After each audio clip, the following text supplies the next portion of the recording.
here we are.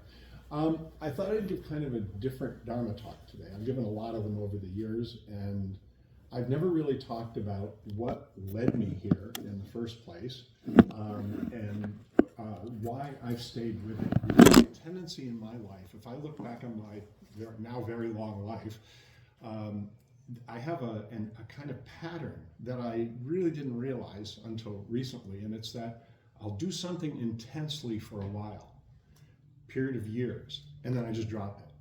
And I've done this with so many things. I was a private pilot. I flew and flew and flew. One day I had a kind of accident, and I thought, that's enough of that, and I stopped. Parachuting, did it avidly. Just one day it was like, I don't want to do this anymore. Same thing. Did the best dive of my life off the coast of Mozambique in Africa. It was the most amazing thing.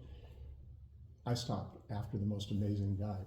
And I've noticed this pattern through my life. And the one thing, other than my wife, that's year 47.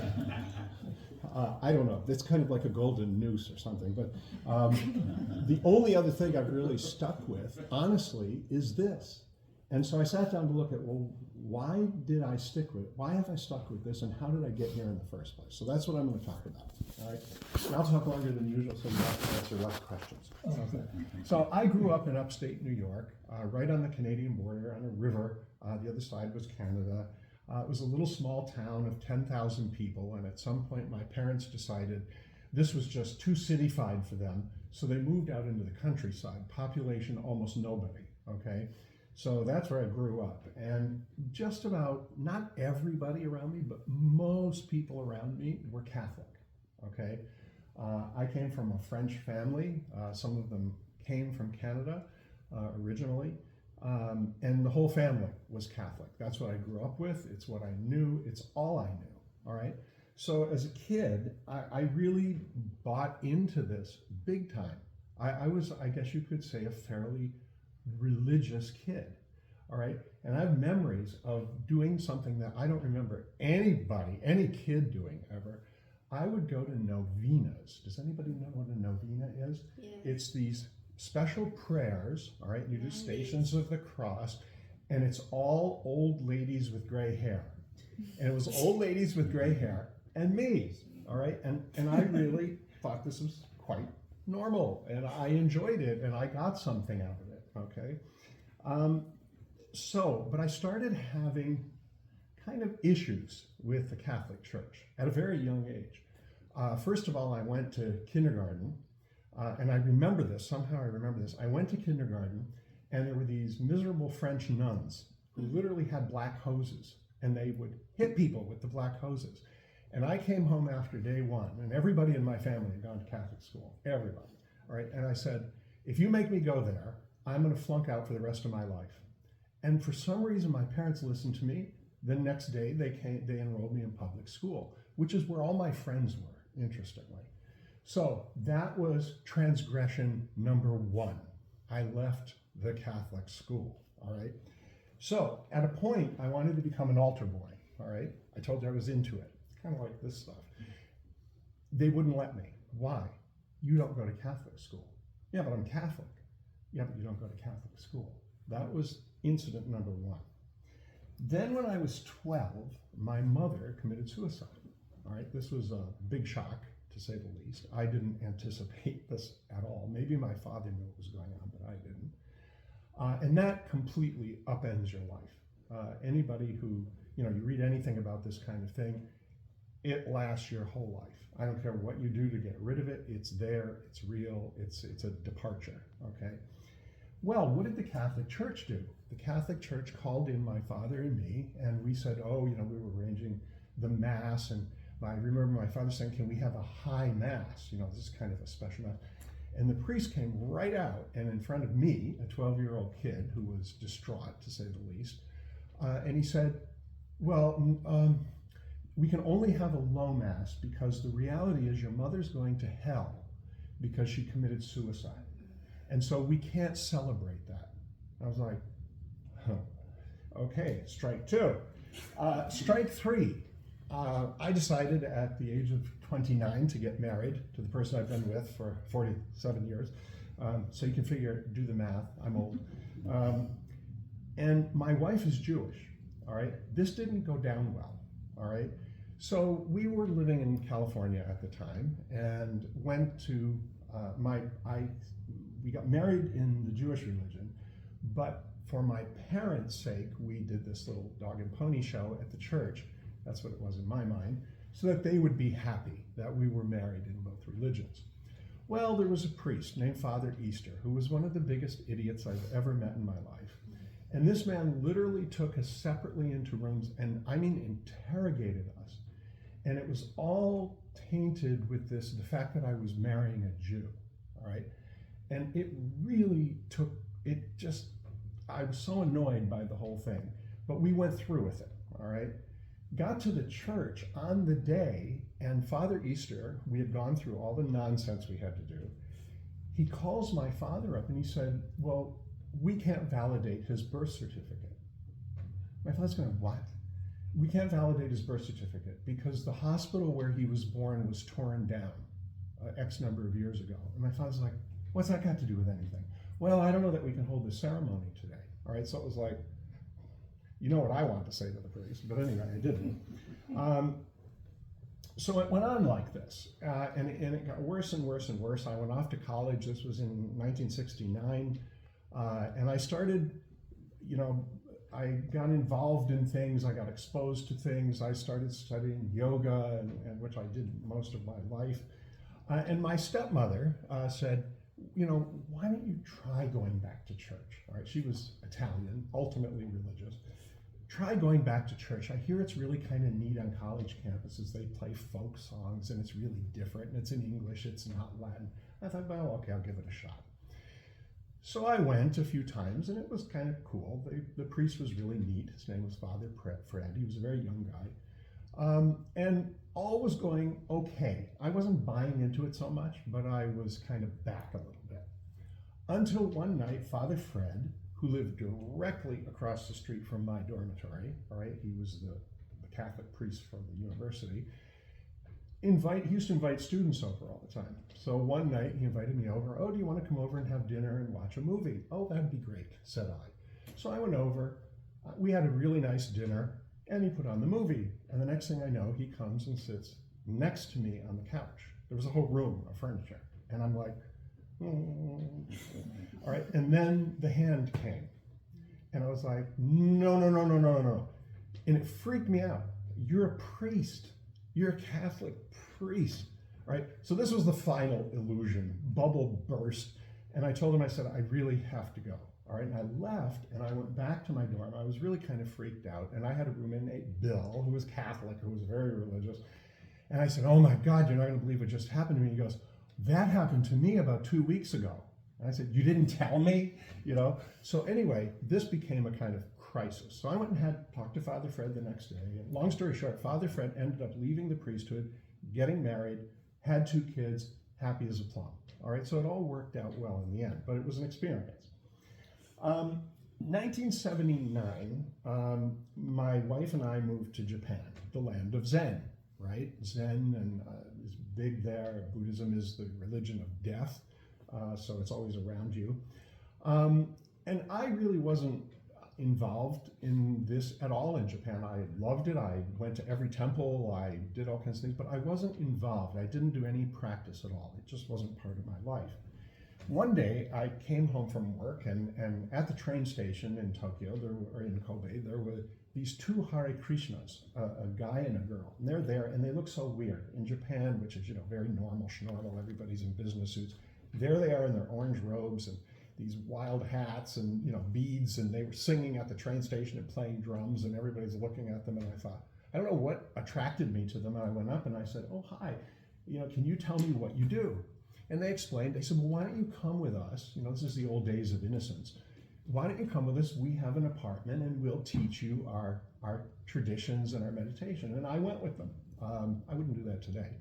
I went with them. They were very nice. There were other orange-robed people there doing their thing, and they were very pleasant. And I never went back, but it kind of opened some little door, all right? And I started looking around and I discovered Vipassana in Japan. And Vipassana was very popular at the time. It's meditation based largely on breathing. It's all connected with your breath. And it's very strict, all right? They were very, very strict. So I made the ultimate mistake.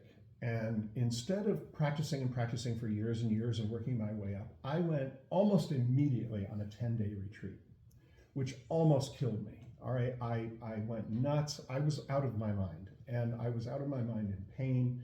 And after day 5, I decided I was going to escape, and the teacher caught me leaving the door. I don't know where I thought I was going. We were out in the middle of nowhere, and I had no car.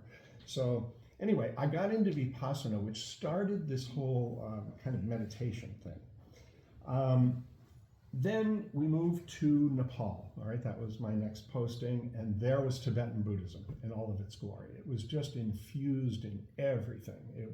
Life was Buddhist. It was Hindu and Buddhist. Again, no practice on my part, but it really affected my thinking, my view of life, all right? Then we moved to Zimbabwe, 2007, next job, and there was a Tibetan temple there, but it was all the way on the other side of the city. So I used to go once in a while, but it was a real hassle to get there, and I didn't go very often.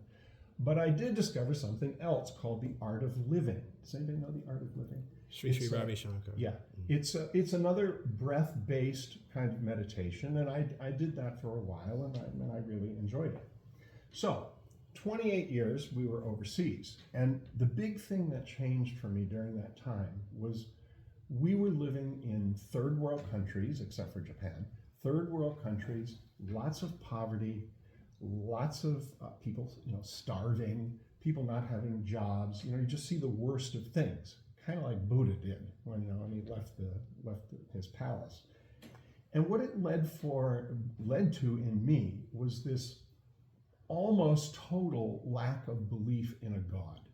It's like, if there is a God or gods or whatever you want to make them be, and they're letting this crap go on, I don't really want to buy into this. And I saw so much in those 28 years that that changed my thinking too. So 16 and a half years ago, I happened here one Saturday, and I met with Carlos, and it was kind of an introductory interview, and he said, well, if you like it, you'll come back. If you don't, you won't. It's that simple. Well, here it is, 16 plus years later, so something's going right. So why have I stayed, all right? Why have I continued to do this? The main reason, after all these years, is it makes sense to me, okay? And I think Zen is hard in the beginning because you come in and you see people in robes and chanting and doing things and having mindsets that you've never had and talking about things you've never maybe thought about. And I think in the beginning it can, and for a lot of people, it can be off-putting, right? It's like, what the hell is this? It's kind of like when I went to the Hare Krishna's house, it was like, what the hell is this all about? But they were good people and they were doing something, that worked for them. So I want to read you a little bit, and this is kind of a long couple paragraphs, but I think it's easy reading. This is Everyday Zen by Charlotte Zoko Beck. She writes, I think, really well about things Zen. So here's kind of her analysis of what practice does to you or for you. The first part of our practice is as if we were in the middle of a confused, busy street. We can hardly find an empty space, and traffic is going every which way. It's confusing and frightening. And that's the way our life feels to most of us. We're so busy jumping out of the way of what's coming toward us that we can't understand our own entrapment in the traffic. But if we watch it for a while, we begin to see there are holes in the traffic here and there. We might even step up on the sidewalk and be able to take a more objective look. And no matter how busy the traffic here and there, we begin to notice clear areas. Now, our third step might be to go into a tall building and climb up onto the third floor balcony and observe the traffic from up there. Now it looks different. We can see the direction of it, the way it's moving. We see that in a way it doesn't have anything to do with us. It's just going on. If we climb higher and higher and higher, eventually we see that the traffic is just patterns. It's beautiful. It's not frightening. It's just what is. and we begin to see as a tremendous panorama. We begin to see areas of difficulty as part of the whole, not necessarily good or bad, just part of life. And after years of practice, we may reach a place where we just enjoy what we see, enjoy ourselves, enjoy everything just as it is. We can enjoy it, but not be caught by it, seeing its impermanence, its flow.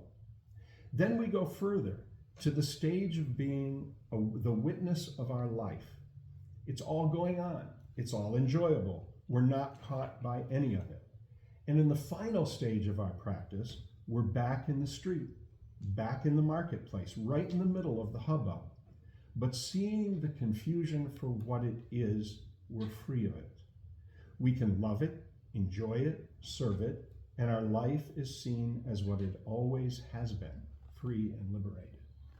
So that's her kind of sort of analysis or metaphor for practice. What happens when you practice? As you go up higher and higher and look from a further perspective away at your thoughts, at what's going on in your life, you have a very different view than when you're caught in it, right? And that's what meditation is supposed to do.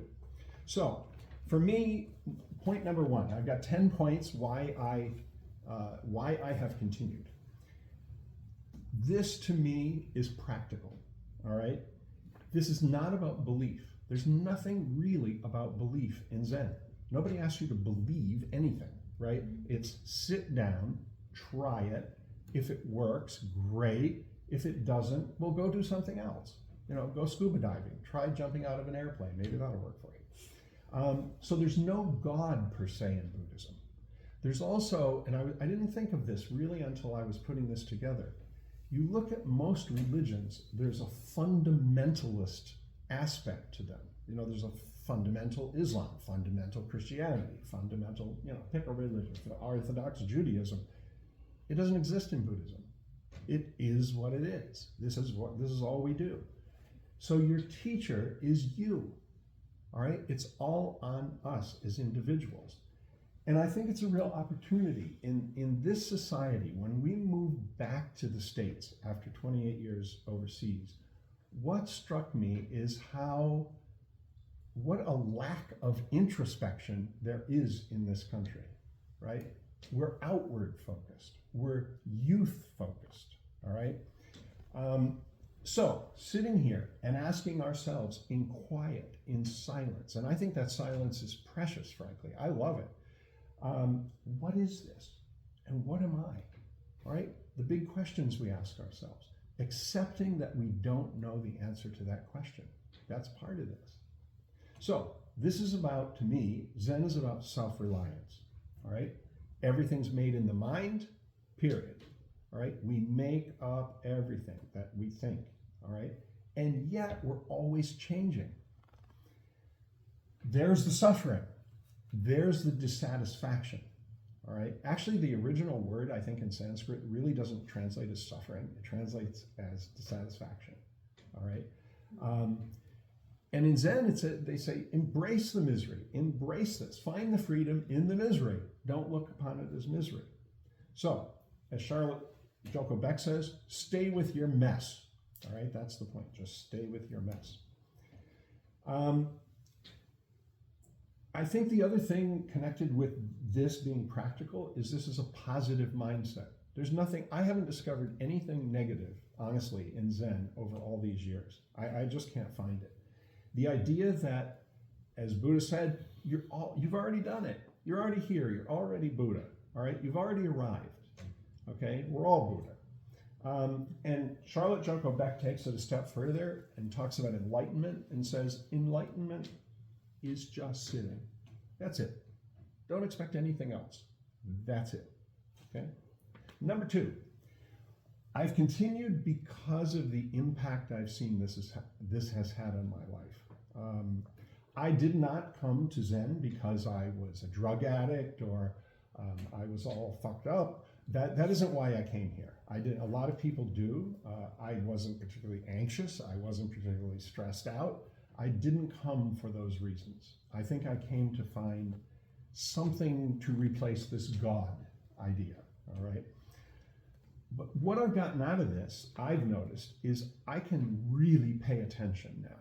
And that didn't used to always be me. I can really focus. I can really sit down, like work or something. I can do one thing and do it really for an extended period of time. That did not used to be me.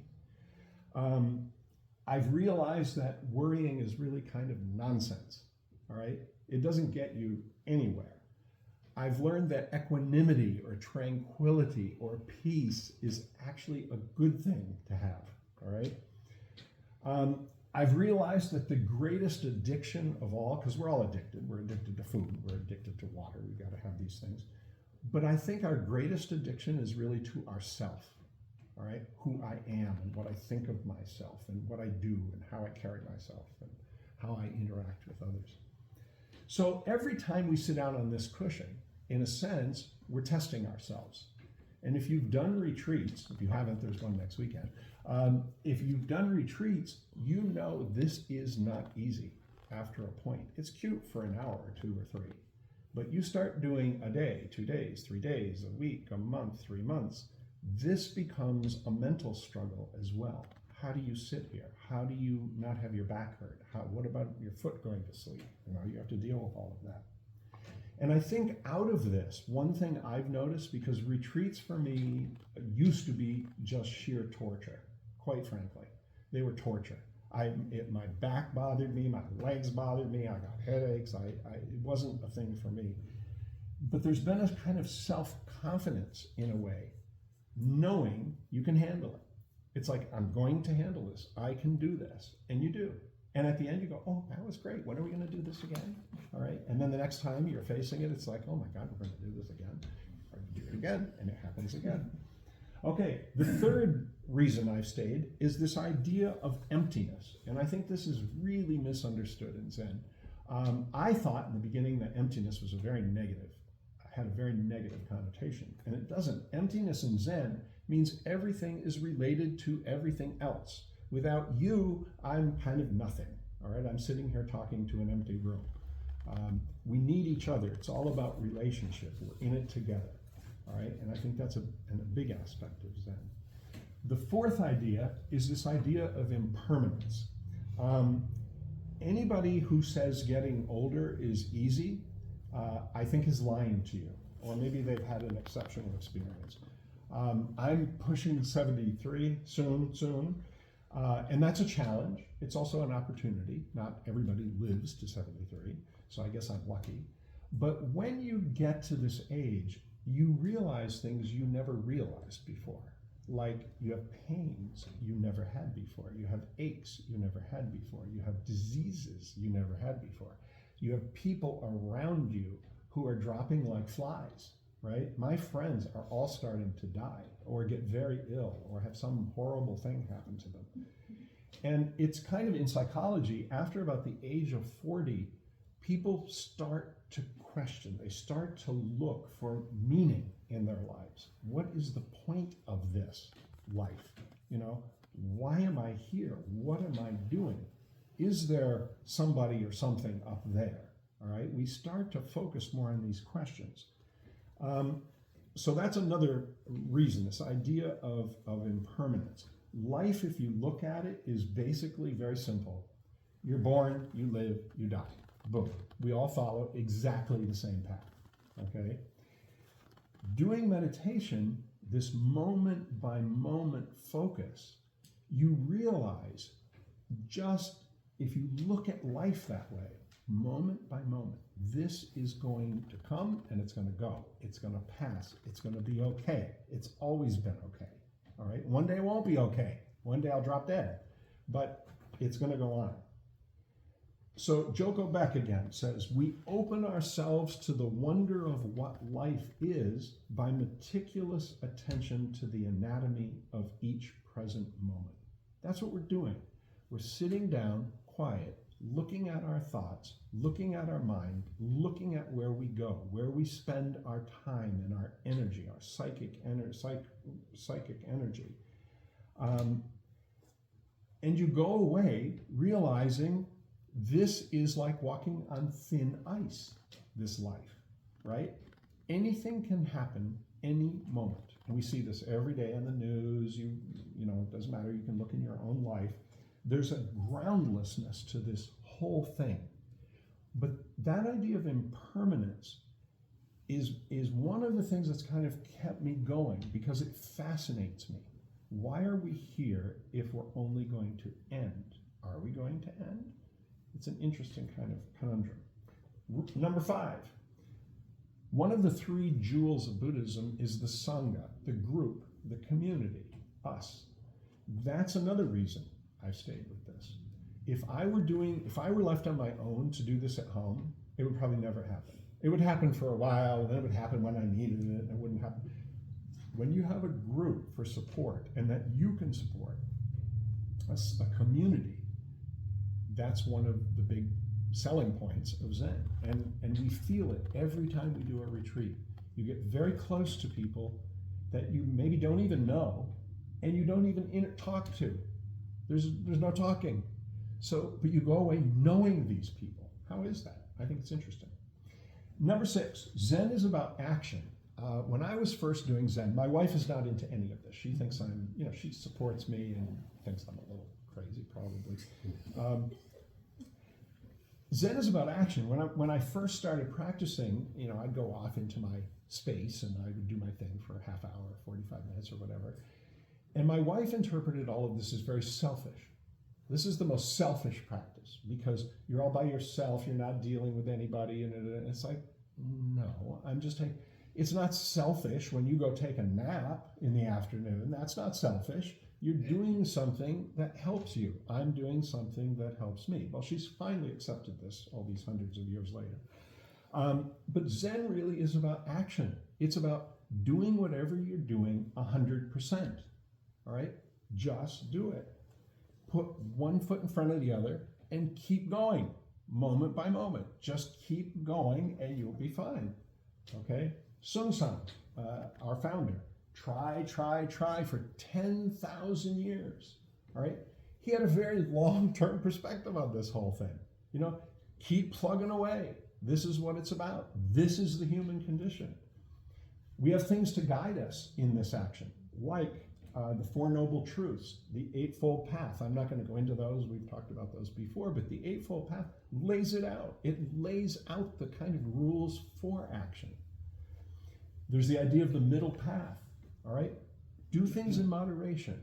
Don't go too crazy this way or too crazy that way, because probably both of them are going to get you in some kind of trouble. Go for a bit of moderation in your life. As you go up the ranks, so to speak, and you get different robes and different little things after your name, when you get to the point of being a senior Dharma teacher, that role is supposed to be all about service. That's the heart of it, all right? It's not that, oh, goody, you got something. You're supposed to spend your time teaching, spend your time giving back, okay? Again, I think a really positive thing. Number 7, cause and effect. Cause and effect, action, reaction, is a basic principle of physics, all right? And in Buddhism, it's a basic principle of how life works, all right? It's not that you're going to do something and go to the fiery pits of hell or go dance with nude angels up in heaven. That's not what it's about, right? It's just about the fact that if you go against the rules, you do something awful to somebody, or even not so awful, there's going to probably be a repercussion, right? Cause, effect, makes sense. Number 8, the idea of ethics. It bothers me tremendously. I'm not seeing ethics in this country anymore. I don't know if it's just me, but I see people lie, bold-faced lie. I mean, I don't know how politicians got to be so revered, but one lie after another. That is not an ethical approach to life. Zen lays out very clearly, you have vows. That's the mission statement of this organization.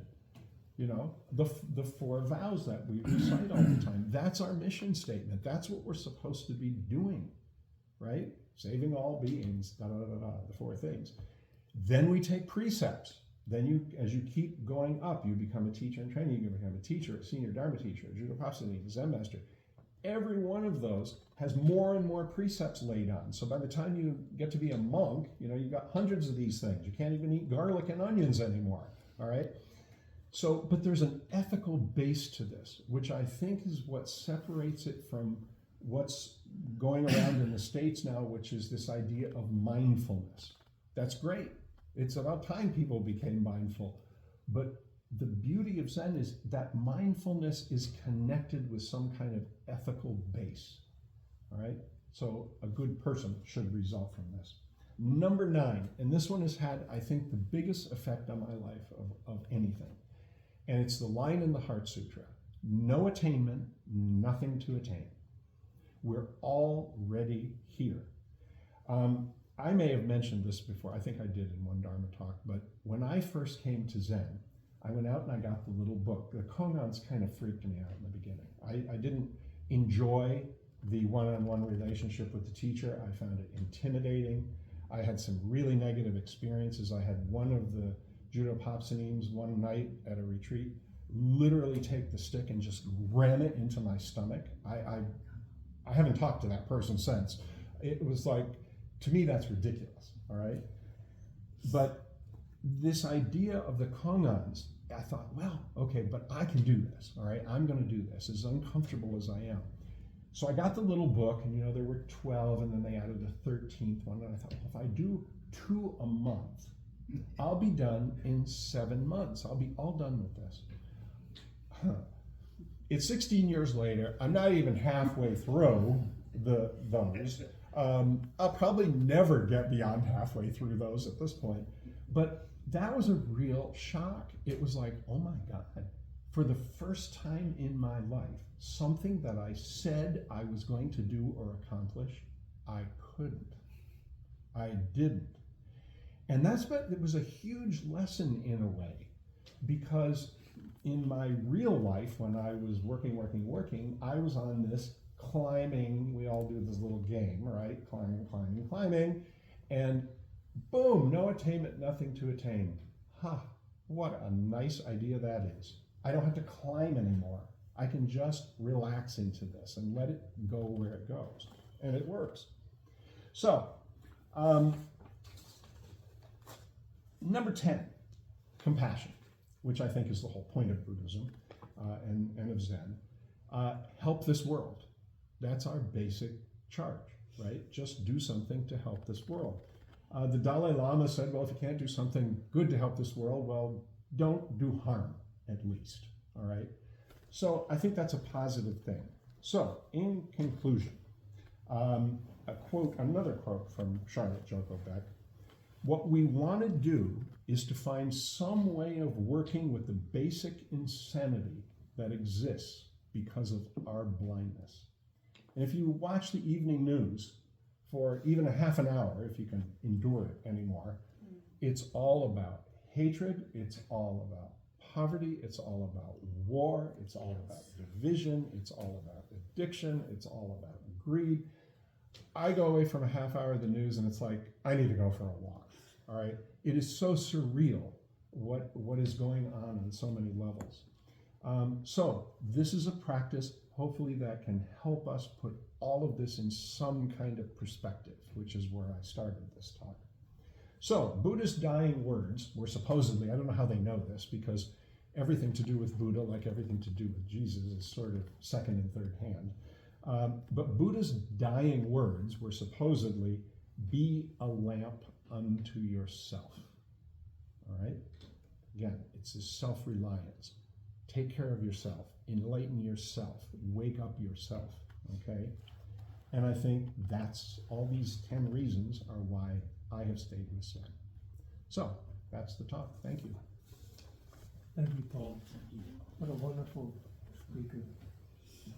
I don't know about that. Yeah, really interesting life. So now, does anybody have questions? Could be about your practice, about... I have a question. Yes. It's regarding the vows that we say in the Buddha. Save all sentient beings. Mm-hmm. But what about parasites? They are sentient beings too. Well, and it's impossible to save all sentient beings, right? I mean, Is it possible? But that's our vow, that's our direction. So I think it's our So it's not 100%. no, it's 100% a direction to do something, a direction in life. Just, I vow to save all beings. But if you think about it, how can you actually do it? But it's don't check it. Don't worry about that. Just that's our vow. That's our direction. That's what we do. As far as parasites, I never think about parasites, and I mean that's getting a little too problematic. Specific. Yeah, I mean it's just not necessary for me. Save all. I have enough. Enough to save all beings just in this moment. With talking to you and being here presently, and saving all beings also means helping yourself because we're created in all beings. So parasites are just along for the ride. Maybe they get a benefit of everything. But I personally don't think about that. I don't know. So maybe I'm just being too strict with the rule. I mean, Well, like I think so. Yeah, maybe you're just making something out of it. Being too clever, like very smart. What about this? What about well, that? because the thing for me is a vow means I'm committed. Yeah. So then it starts to be like this guilt. I'm really doing what I should be doing because But it's a vow for your intention. And Yeah. it's a direction in our practice. It's very important. so it's So not what's like up- I'm what- committed What like don't to you're the, no, you're absolutely committed. okay. That's your absolute. Somebody asked this a few years ago. A woman who practiced here for a long time, and she went through the Catholic Church, and she was a nun, and she asked the same thing. I take my vows very seriously. How can you save all sentient beings? And you don't check that. Just that's your job. 10,000 years nonstop. Wake up, help somebody. You make a mistake, you screw up, get up again, try again. Just try again. It's just try. That's all we can do. If you want to get real about it, that's all we can do is just try our best in this moment to moment. Can I mention also on the guilt thing? That is really a Judeo-Christian Catholic. Well, I was raised Catholic too. concept, right? I don't think guilt has anything to do with this. Zero. It's not about guilt. It's about if you do something, expect the repercussion. Boom. That's it. Yeah. Sorry. Aren't some things beyond our control, and some things we can make a difference? We can actually help somebody. Trying to help somebody that is beyond our control is kind of a waste of time, but yet we vow to save all sentient beings, and yet parasites or people that as soon as they find out you want to help, they want to know how much money you got in your wallet. Give it to me. Just try. Zen is about this moment right now. But what about recognizing what you can control, where you can help, and where you can make no difference? I don't know. So that you can direct your efforts into an area where you'll make a difference instead of being used by. I think I don't know really what I can control, but intuitively and as you practice, you kind of tend to lean toward things that you get a sense of that you can help. I think. I strive to find those people that I can help, that I can make a difference for them, and I realize so many people are beyond my control. There's nothing that I can physically do to help them, but at least I don't make anything worse. Sentient beings are numberless. We vow to save them all. How is that possible? After many years, Zen Master Sung Song said it's not possible, but it's not. It doesn't matter if it's possible. It's our vow to save all beings.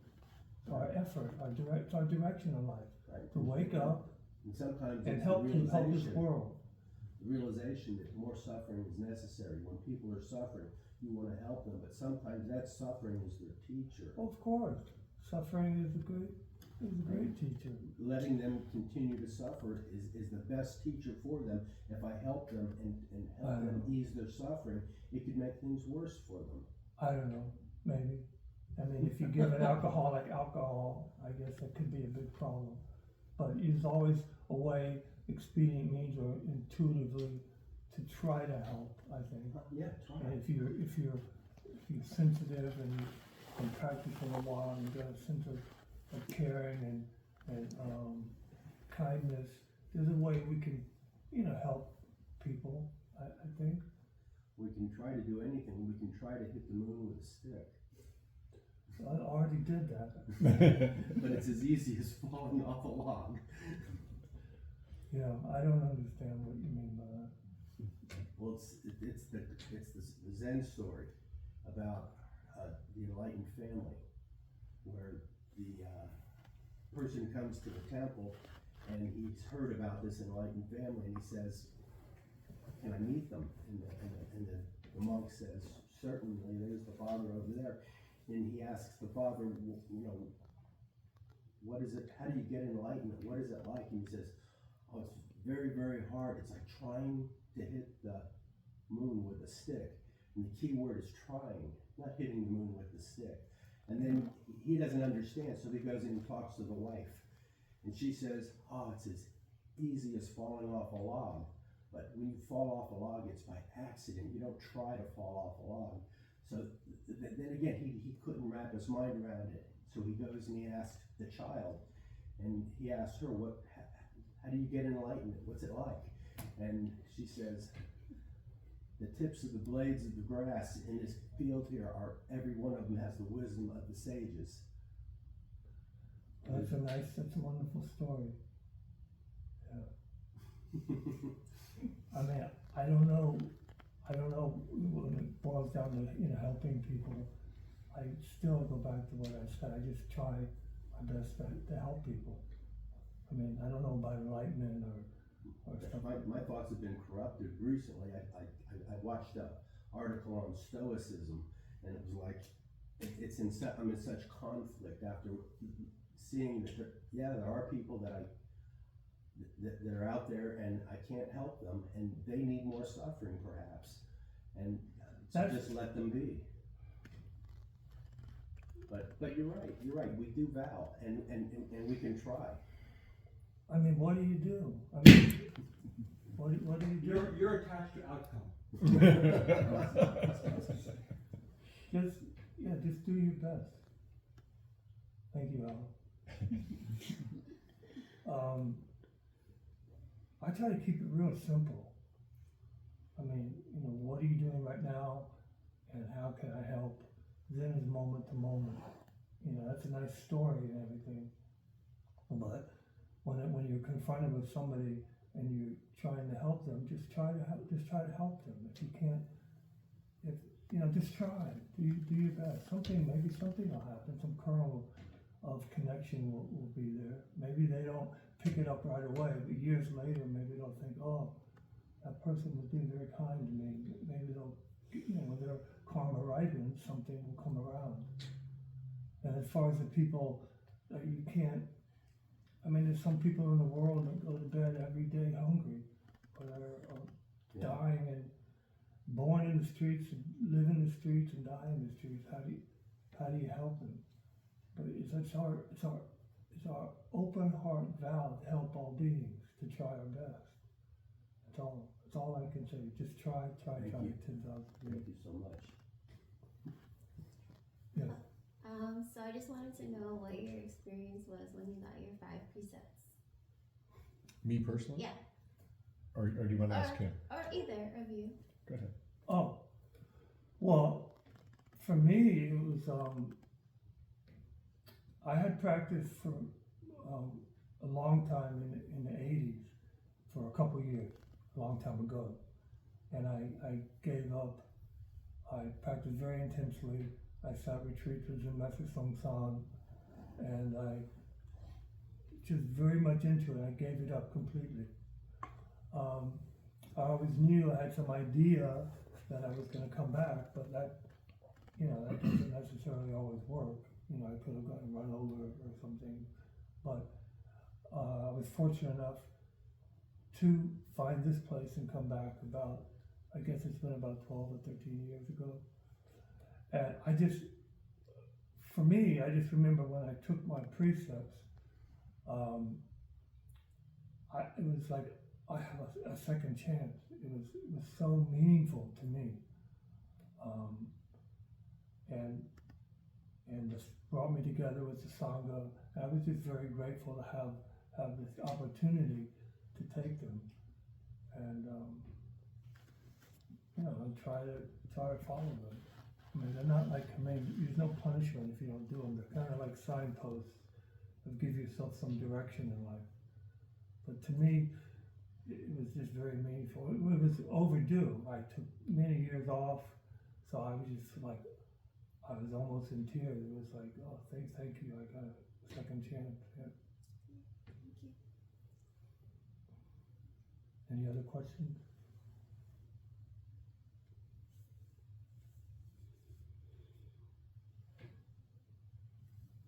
I wanted to ask Paul,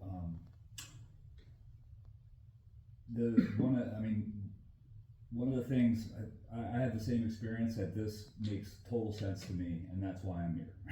It's like, yep, this makes sense. All the other stuff, none of it, it was all like, this doesn't fit my feeling of the way the world is, but then all of a sudden it's like, yes. And one of the things that I think is interesting is that, in the other religions, they're all full of stories. It's all about stories, and everybody's trying to cling to and defend these stories.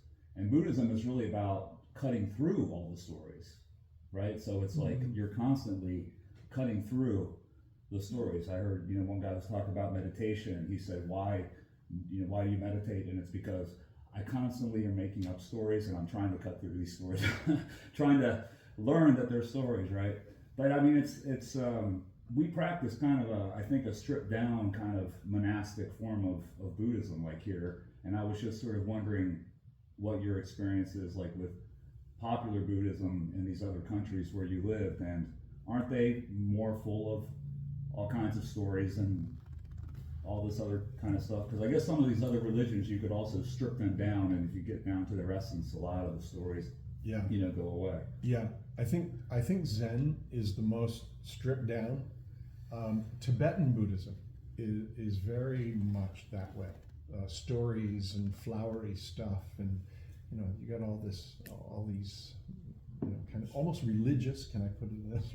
Religious sorts of tales and things, and then we, by contrast, say, if you meet the Buddha along the road, kill him, drop ashes on the Buddha, whatever. We've got all these different phrases, pointing to the idea of don't take anybody, any teacher, as some holy thing.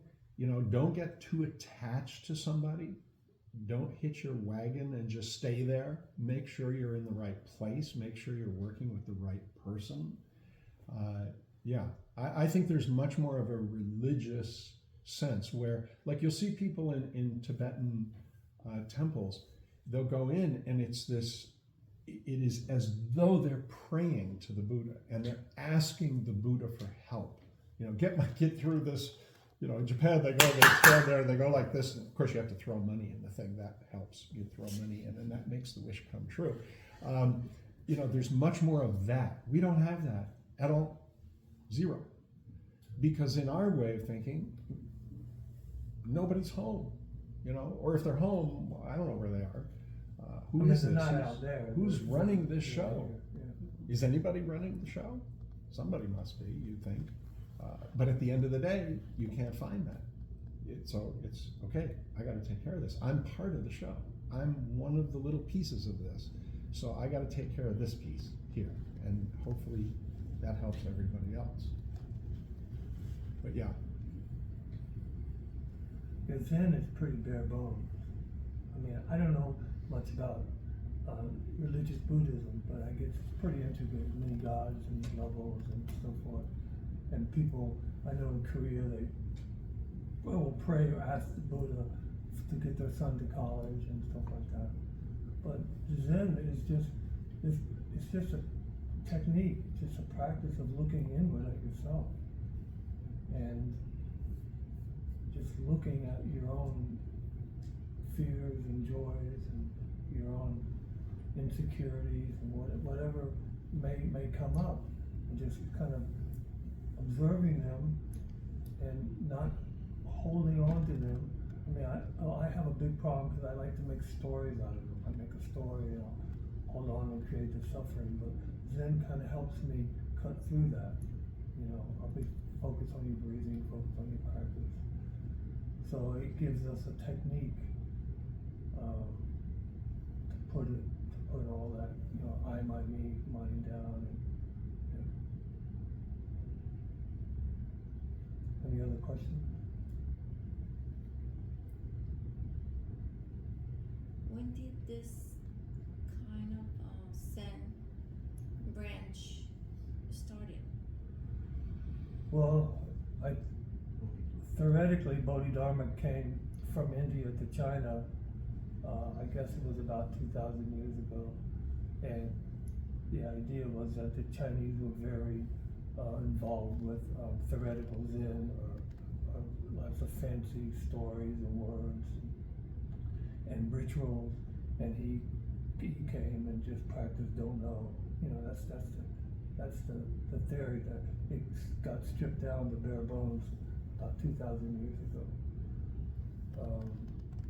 And then it moved to Korea and Japan, and every time it goes to a different country, it changes culturally quite a bit. But, you know, it's pretty much American Zen, you know, what we have now. So if you go to a Buddhist temple, it's going to be totally different than what we have here? It could be. Zen is very There's Zen specific. temples, and then there's Buddhist temples in Asia. Paul would know firsthand. I visited Korea for a while, and a lot of the temples are ritual temples where people chant to get things and stuff like that. So Buddhism is very vast, and I don't know much about it, to be honest with you. I'm more interested in this technique we have of looking into ourselves, this practice, you know, looking inward. But I believe it's very vast. The Sunim could probably help you with that if you have a question about it. Yeah? Question? And I haven't looked, because I understand that Bodhisattva also was the one that started karate, which was the, no? The what? Karate or I Kung don't Fu, know. Kung Fu, Kung Fu, Who? no? Bodhidharma? Bodhisattva? Yes. I believe he's also credited with that too. Bodhidharma? Yeah, Bodhidharma. the Shaolin temples. With the Kung Fu, which was like the movement. So, because I like very much this part, but I think that the movement is important too for the, What do you mean, body movement? yeah, like all these things about the chi, when they do all this connecting, moving but connecting with everything around you. So this Zen doesn't have that. This is a Yeah. specific practice. Of course, because how long are we sitting here? Most of our life we're moving. This is just practice. This is not it. You know, when you're moving, when you're talking to somebody, when you're driving, when you're walking, when you're laying down, when you're watching TV, when you're thinking, that's all Zen too. When you're doing yoga, there's nothing, this is just a formal practice element of it, but it's not separate from your daily life. But I mean, it doesn't have like a Kung Fu practice for anyone, No. like something like that. There are Buddhist practices. I saw one at Providence Zen Center. I can't remember the name of it. It's some ancient thing in Zen that is being lost. I don't remember the name of it, and it's with sticks. Has anybody seen this? The Master Sangha used to do that. And it's like this almost wild, like fighting with the sticks, but not really fighting. It's very choreographed, and there were two guys doing this, and they apparently are among some of the last people that really know this tradition. So there were things like that, but I think they've kind of are dying off. But we still have the idea that it's the same as martial arts. Your center is right here. Your energy center is here. That's anything with martial arts, right? Bring it down to here. That's a basis, and it's a basis in Zen. It's all connected. Hinduism's connected to Buddhism. I saw that in Nepal, big time connected. Okay, they've got zillions of gods. They've got gods for every occasion. But the meditative practice of it is not so far off. All right, it's the same. It's a very similar idea, but they throw in a lot of gods. Thank you. Any more questions? About your life, about your practice? About, yes. What happened to that person that rammed you in the stomach with a stick? Did he get banned or reprimanded? Or? No, nobody knows about it. I never reported anything. I don't think it was done to be mean. It was done to make a point. It was a little. I never reported it, but I will never go to that person for an interview again, ever. And I kind of lost a little respect. It's like, who needs to do that to somebody? The reason was because I was asked a question and I was exhausted. It was like the third day of a retreat. I was out of my mind. And I guess I had a big smile on my face. And I was told, this is a matter of life and death. No. And I was like, whoa. But then I answered the comment. I got it right away. Boom. I was like, that showed you, didn't it? Well, that's also a teaching technique. Yeah, it could be a technique. Maybe the intention was kind. Some Bodhidharma or Zen Master Sung San used to say, I'll hit you 30 times. So why do you do what you do? Is the most important thing. Why? Why did she do that? I mean, I happen to know who, so Yeah. gave it away. Yeah. But she did it, to wake him up, maybe to Yeah. help him. And it did wake me up. I gotta admit, it woke me up. I mean, I'm kind of, Not a I'm very old. compassionate way. well, maybe it was very compassionate.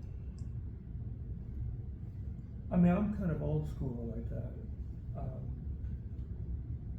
What's the effect of it? Maybe maybe it didn't help him because he's had this issue for a while. So, but it helped him answer the call. Maybe. I mean, I don't know.